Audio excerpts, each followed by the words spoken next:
Hello, Sagittarius, Sun, Moon, Rising, and Venus signs. Kamusta kayo?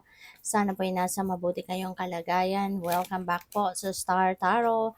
At kung bago kayo rito, welcome din po kayo. Please subscribe, like, share my videos, and leave me a comment kung nakaresonate po kayo. So, first card ninyo, good news. So, maganda to, Sagittarius, kasi meron kayong mga balitang matatanggap dito at maganda, paborable para sa'yo. Pupuwede na yung mga balitang ito related siguro sa mga kunyari, may in-applyan kang trabaho. So, maaaring ngayon baka may balitang natanggap ka na or pupuwedeng mababalitaan mo, makaka-receive ka ng correspondence, tawag para for interview, puwedeng gano'n. Or this could be results of mga blood test ninyo or medical procedures na ginawa sa inyo, 'di ba? At maaaring 'yan ay maganda ang resulta. It could be also results of examinations, no? Baka examination kunyari mga board exams or baka meron kayong mga baka nag-exam kayo sa school, no, for admission, yung mga ganun ba. So, pupuwedeng ganun ang ganap. Or it could be anything. It could be anything, no, na masusurpresa ka kasi maaring hindi mo rin inaasahan, no, na magiging ganito kaganda ang mababalitaan mo. So, good luck. Commitment, ayan. So, pupuwedeng may contract, no, na pipirmahan kayo. Baka kontrata 'to sa trabaho, 'di ba? Maaaring may bago ka ng job offer, maaaring yun po, pipirmahan mo or kontrata with the business partner, yung mga gano'n ba. And, aid, 'no? It's either ikaw yung nangangailangan dito ng tulong or ikaw dito yung merong tutulungan, 'no? So, gano'n. We have protest, ayan. So, merong magpoprotesta, baka ikaw magpoprotesta. Pupuwedeng protesta ito sa gobyerno, 'di ba? Or pupuwedeng protesta ito sa opisina ninyo, sa trabaho ninyo. Baka merong mga panibagong pinapa pinapasunod na rules, mga gano'n, 'no? At maaaring hindi 'yun pasok sa kagustuhan mo or maaaring hindi 'yun makatao, hindi fair. Kaya siguro, 'di ba, hindi ninyo matitiis na hindi kayo magprotesta, lalo-lalo na kung hindi talaga ito sa tingin ninyo hindi ito fair para sa lahat, 'no?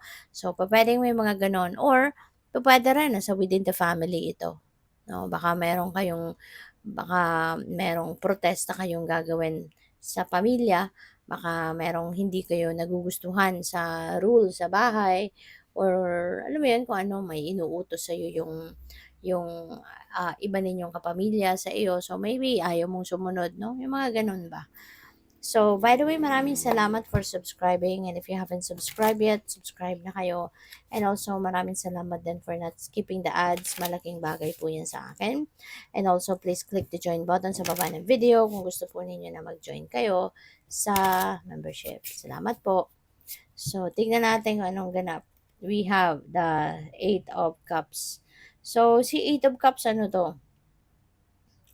Departure energy. Meron kayong iiwanan, meron kayong tatalikuran. You are going to release yourself, no, from this situation, yung ganon.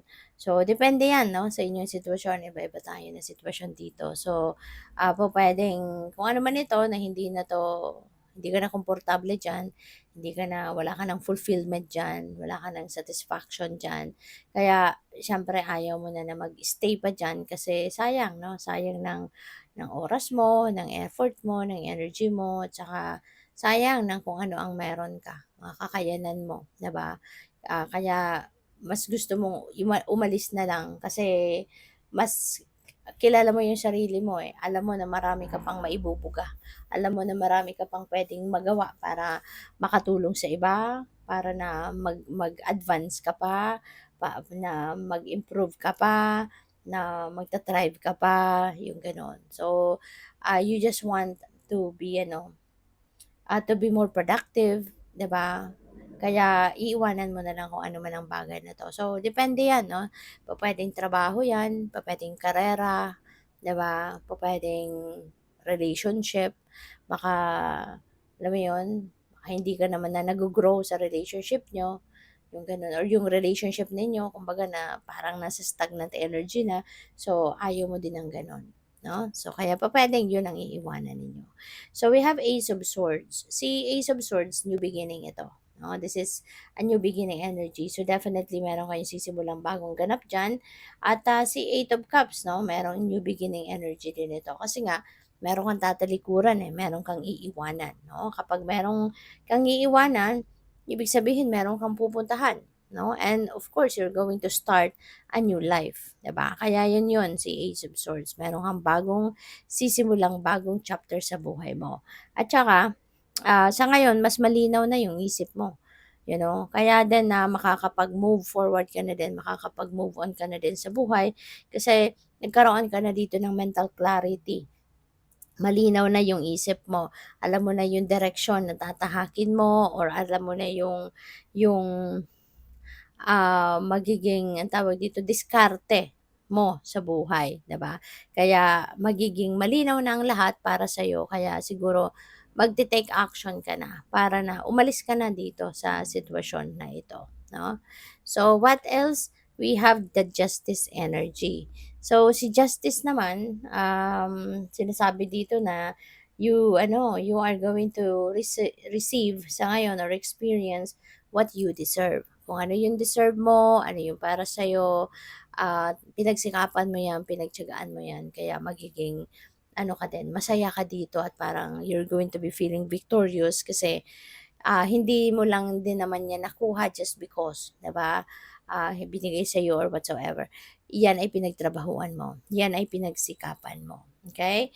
Maaari din ang iba sa inyo, kunyari, baka meron kayong mga ipinaglalaban, 'no? Baka meron kayong kinasuhan, baka meron kayong final na annulment or divorce or child custody, 'no? So, makakaasa ka 'no na maaaring 'yan ay bibilis na ang proseso at baka, meron akong narinig na within a year.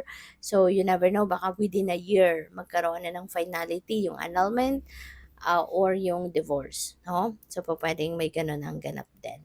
So, what else? We have the Three of Pentacles.